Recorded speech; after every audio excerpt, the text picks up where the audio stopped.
The three engines to which this show is devoted were the product of the genius of a single man, one of the world's great steam locomotive designers.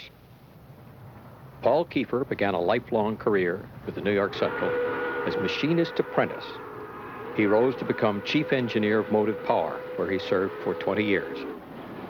He developed the first 464 or Hudson type wheel arrangement in America and continued from triumph to triumph, the Super Hudson, the Mohawk, and finally the Niagara. In the end, his modified Niagara, the S2, with poppet valves, proved so efficient that it was said to have been an embarrassment to a management already committed to diesel power. They ordered it scrapped with less than 5 years operation. The next three run pasts are the Pacemaker, the Advanced Commodore Vanderbilt, and the Chicagoan.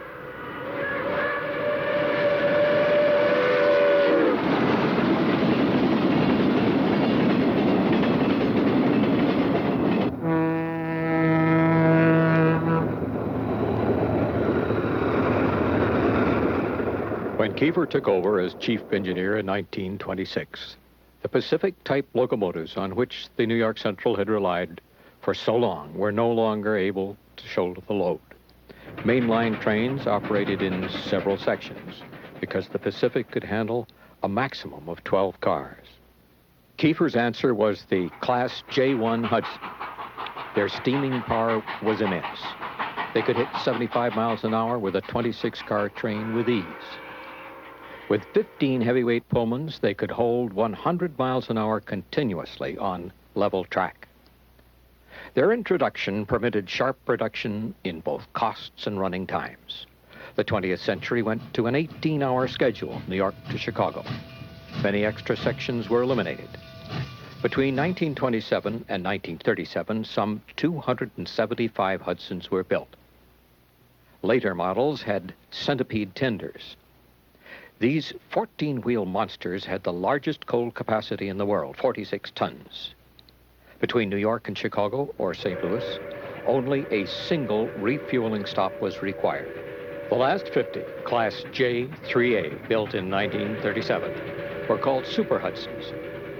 Between 1938 and 1948, these were the locomotives that carried the famous Henry Dreyfuss streamlined shroud. All engine and tender wheels had roller bearings. 25 had the box-pock style drivers, and 25 had skull and disc drivers.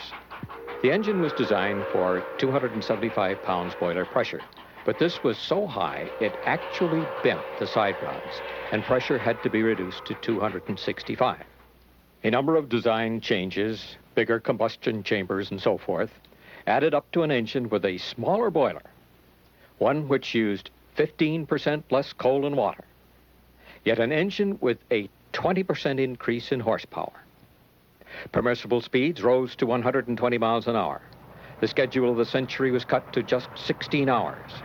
Between Toledo and Elkhart, the timetable called for an average of 74 miles an hour. Passenger trains behind time sometimes averaged better than 90 miles an hour on this 133-mile stretch. A 482 wheel arrangement is generally referred to as a mountain-type engine. On the billiard-flat, water-level route of the New York Central, such a term was an anathema. The Central called their 482s Mohawks. They built some 600 of them, the first more than 10 years before the arrival of the Hudson. It wasn't until the late 20s that the need for improvement was felt. Mohawks were intended for fast freight and passenger service, and indeed they served admirably in heavy freight service. When it came to fast passenger, however, they proved unstable.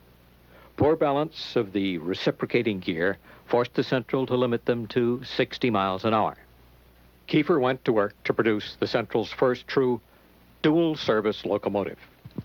Drivers went from 69 to 72 inches. Boiler pressure from 225 to 250 pounds.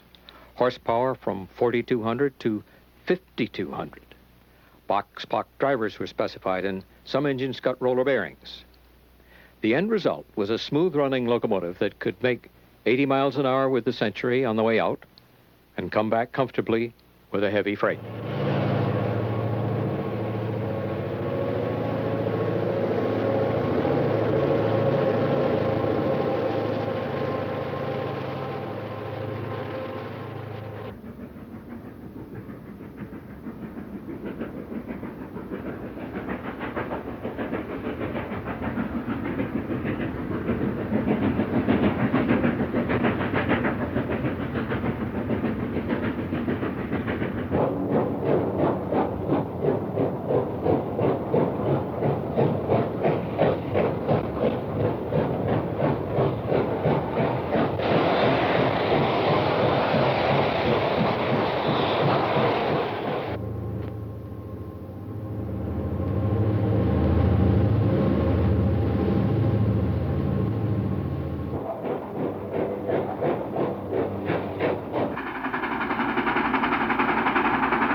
The Central called a 484 type wheel arrangement a Niagara.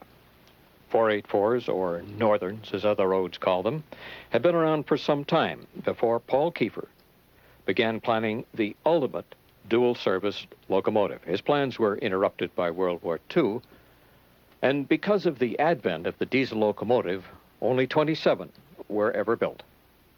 But the world has never seen their equal, and the final modification, the S2, challenged the economy and productivity of the diesel itself. Boiler pressure was 275 pounds. Special tandem side rods were introduced to absorb the tremendous thrust of some 6,600 horsepower. The boiler diameter was increased to 100 inches. To reduce weight, aluminum was introduced wherever possible, cab, smoke lifters, and so forth. Roller bearings were used throughout, and the reciprocating parts were so well balanced that two men could push both locomotive and the immense centipede tender.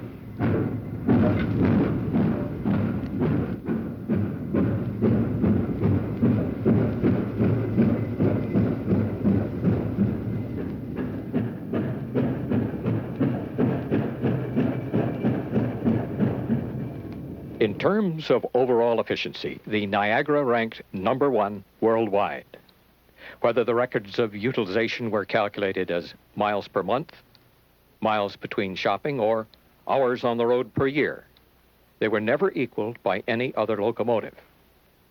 Although the Niagara was lighter than many of them, no other northern type engine ever equaled their power output.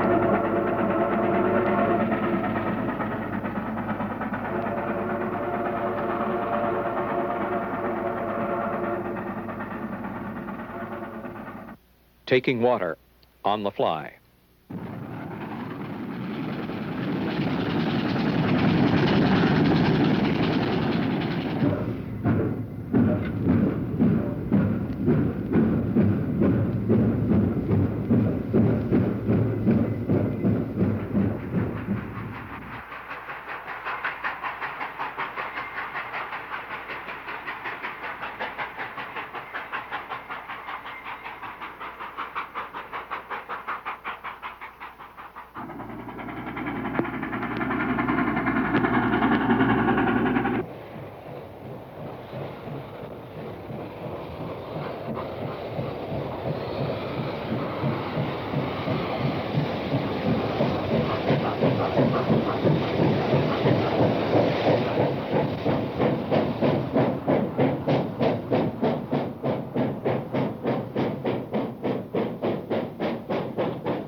The Niagara, with its long, smooth-surfaced boiler, epitomized the streamlined Henry Dreyfuss look that began with his redesign of the 20th Century Limited in 1938. The steam dome vanished, the stack shrunk almost out of sight, and the sand dome was squashed flat across the boiler. The uncluttered cylinder that resulted resembled the jacket of a high-speed rifle bullet.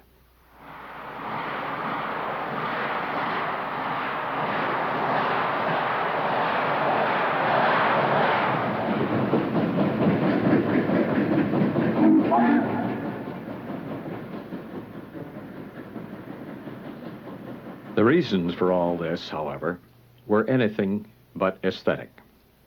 Other northern type locomotives, the Norfolk and Western J class, Southern Pacific GS4s, Union Pacific 800s, and the Northern Pacific A4, were all more than 16 feet high. The Niagara was only 15 feet.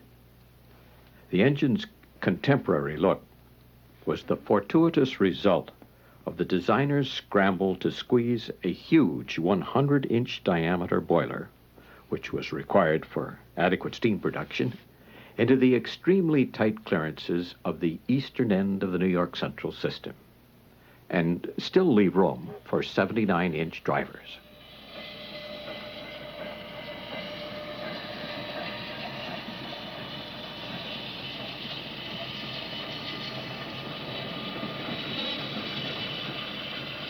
The wheelbase for the Niagara, as well as most other northerns, was about 97 feet. In order to fit the Niagara, with its enormous tender, onto the New York Central turntables, however, it was necessary to allow a 9.5-foot overhang beyond the last wheels of the tender.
Smoke deflectors were not supposed to lift the smoke.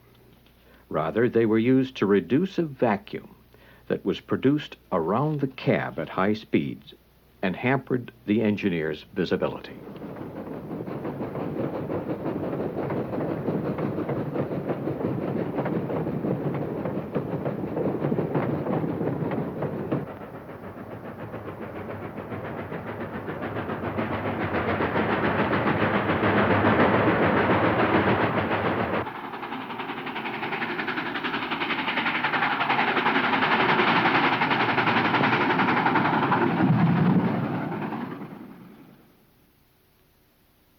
The pictures you are about to see were made by Dr. Jefferson Weishar of Nyack, New York in the early 1950s. We opened at the Jersey City terminal of the Central Railroad of New Jersey, with the Pacific backing in to pick up a fan trip.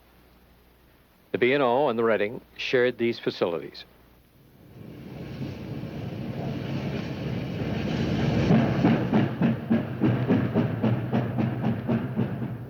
The next 4 shots are of commuters at Fanwood, New Jersey.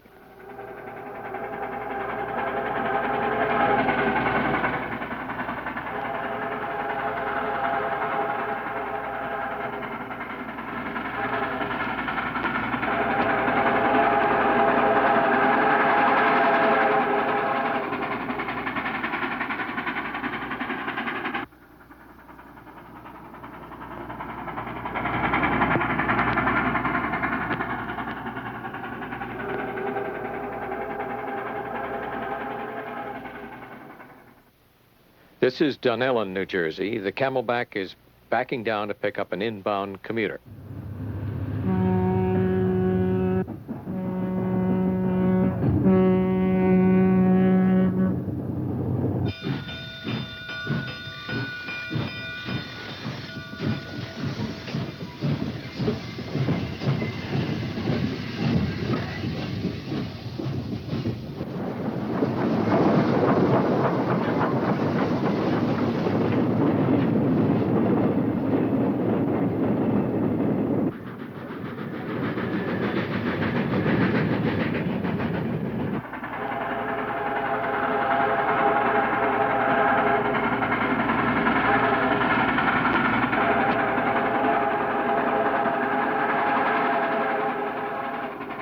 The B&O Limited headed for Chicago.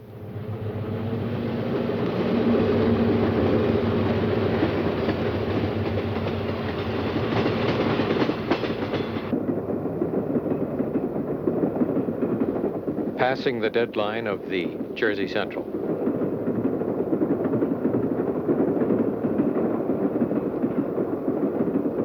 The famed Erie, Berkshire.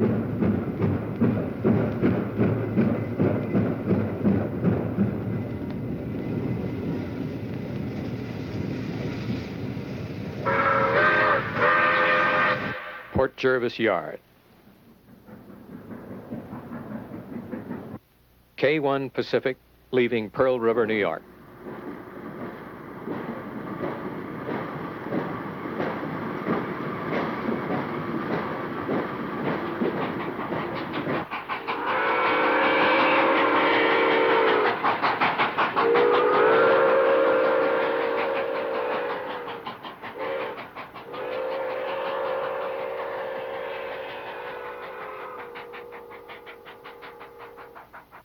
K4 Pacific at Nanoit.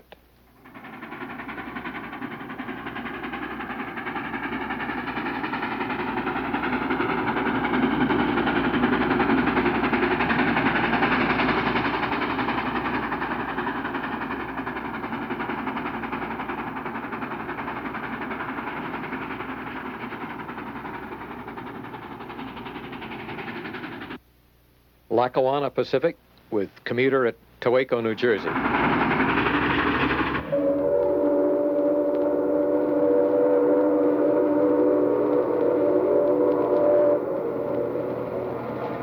Erie, Berkshire on a local freight.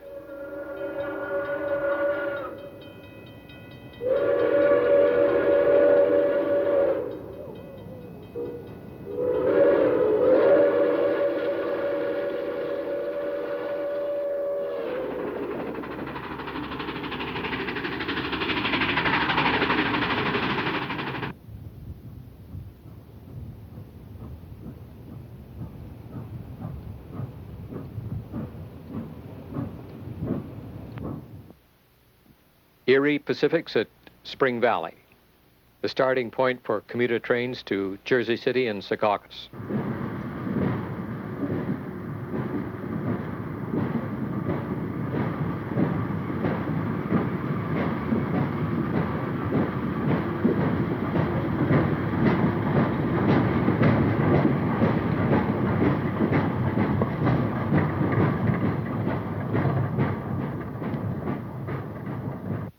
Departing Spark Hill, New York.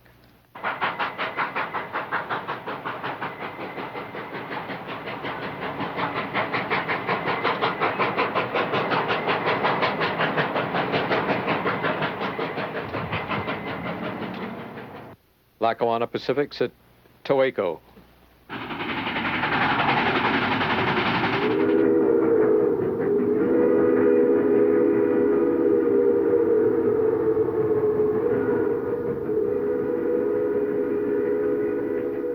Another K5 Pacific on a commuter at Walwick, New Jersey. This is a mainline engine used on the Erie Limited and the Lake Cities Limited.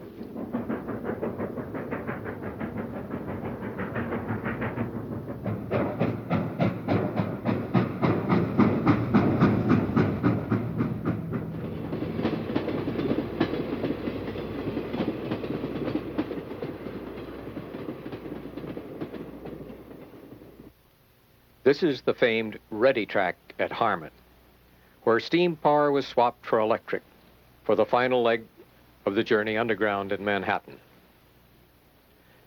These afternoon shots show Hudsons and Super Hudsons being readied for the evening rush of commuters and limiteds north along the Hudson.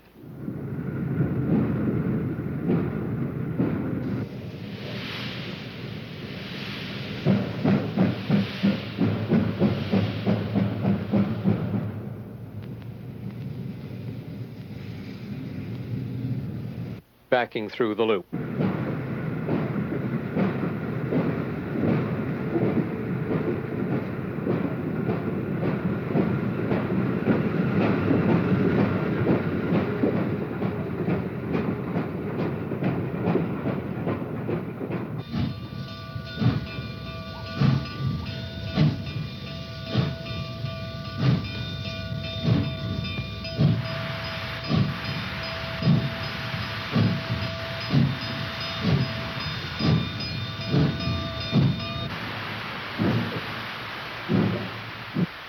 The closing scenes are of the dawn parade of inbound commuters and limiteds.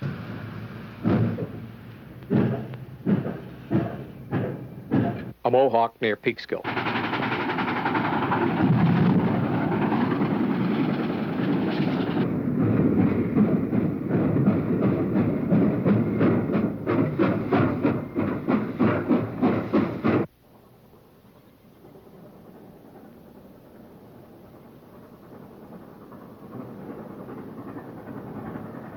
The computers are followed by a Baldwin shark-nosed diesel.